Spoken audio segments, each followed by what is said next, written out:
That's still 4 seconds.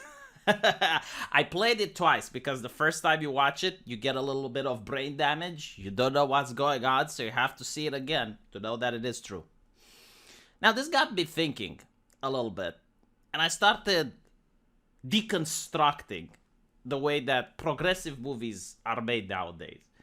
And what I realized is that, first of all, they will never move on. Like, they never advance the universe. So what I mean by this is, like, you look at the previous Star Wars, and it's a good movie, but then when they make the prequels, when George Lucas does it, like, he adds so many interesting and new things. The saber combat is a lot more dynamic. The force powers are a lot more intense. He focuses more on world building and how the Empire came to be, right? Like, it advances the universe. Like, it adds a lot. But when the progressives, like, reimagine an IP, what they do is, like, they look, okay, what makes Lord of the Rings good? Hobbits. Okay, we need to have hobbits. Elves. Okay, we need to have elves. But, like, the hobbits, you know, we're making a prequel and they're not really that. No. We need to have them. It doesn't matter if it doesn't make sense. Like, we need to have them because Lord of the Ring has hobbits.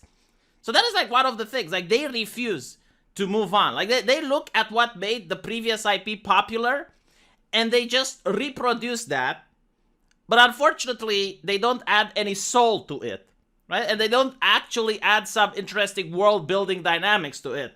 Like, they try to keep it the same, and they do it in board committees, trying to figure out what people like so that they can add in the story. The second problem with it is that what you're seeing on screen right now is what I like to call the age of TikTok. Like, the 4-second clip. So the 4-second clip, you know, it looks nice. It's dynamic, it's flashy. I mean, they wouldn't be able to pull this off 20 years ago. Unfortunately, it doesn't make sense within the story. It doesn't make any type of sense. Like, remember when Arya Stark assassinated the Night King? So the Night King was surrounded by his army, and Arya Stark just literally comes up from nowhere, even though there's, like, no tall place which she could climb. That it doesn't make any sense. But it's like that 4-second clip. It's that 4-second clip which has the catharsis. Like, this is what they're trying to go for. They're trying to make a movie and then, like, find a scene that's almost bizarre, like anime, like, but it's very action-packed. And that's what pretty much they're struggling to accomplish. Like, for example, in Star Wars, the Sith knife, which Rey uses in order to see where the entrance in the Death Star is to find the Emperor, like, that's the 4-second clip. It doesn't make any sense. Like, if she was sitting in any other position, if she was in any other place, that wouldn't have worked.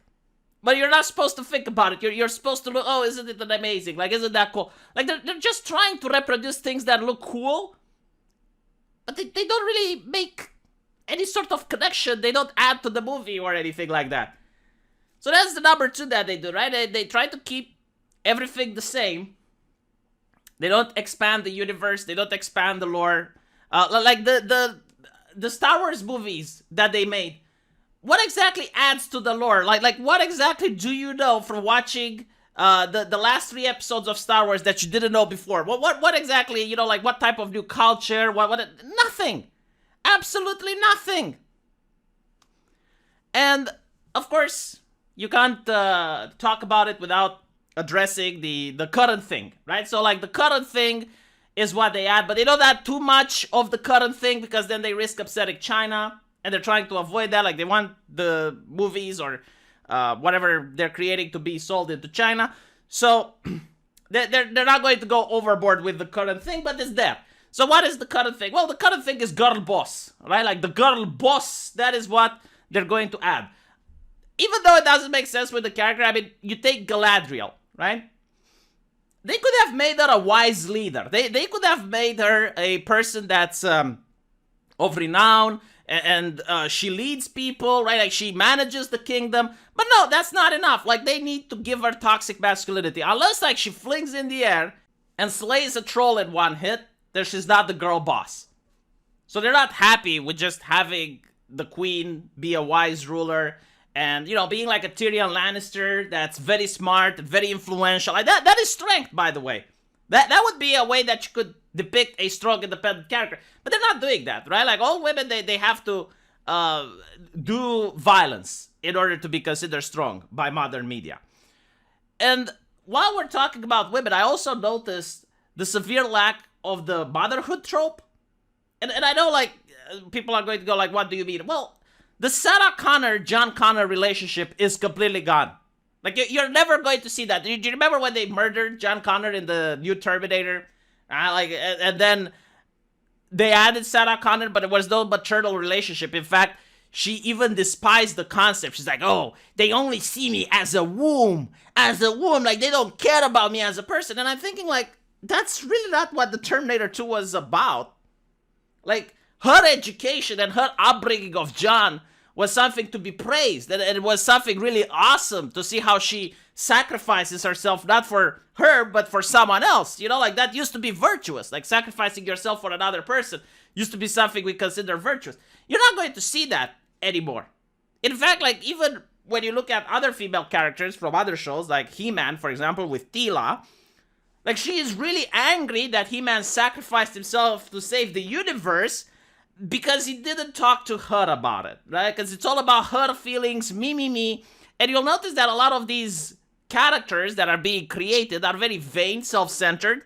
And what they do is more like they're doing to gate clout and attention. It's like the TikTok thing that I mentioned again. Like, the reason they're doing this is to show how awesome the character is, rather than to make universe sense and show that the character is trying to save someone else.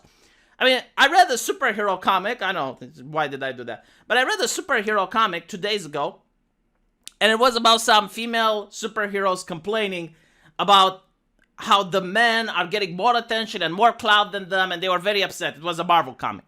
And I was thinking, like, okay, so are you a superhero in order to gain fame? I mean, are you a character from The Boys? Or are you a superhero from Marvel Comics that is doing the superhero work because they believe they want to help people? Because if you want to help people, then you don't really care. It's like, okay, well, there's other superheroes that help people better than me. But, like, at the end of the day, who cares, you know? Like, Spider-Man isn't complaining about being the friendly neighborhood Spider-Man. Like, he helps the people in the neighborhood because there's no one else to help them. But, like, he doesn't care, oh, well, you know, like, I do all of this and Iron Man is getting all the credit and blah, blah, blah. That would be petty. That would be The Boys. You know, that would be a satire of the superhero genre. But unfortunately, the satire is now within the mainstream comics. So, you know, I talked a lot about it, but just by watching the scene, like, I was thinking about it, and I think this is the main reason why modern movies lack entertainment. Let me know what you guys think, though. And as usual, I will see you in the comment section. Take care.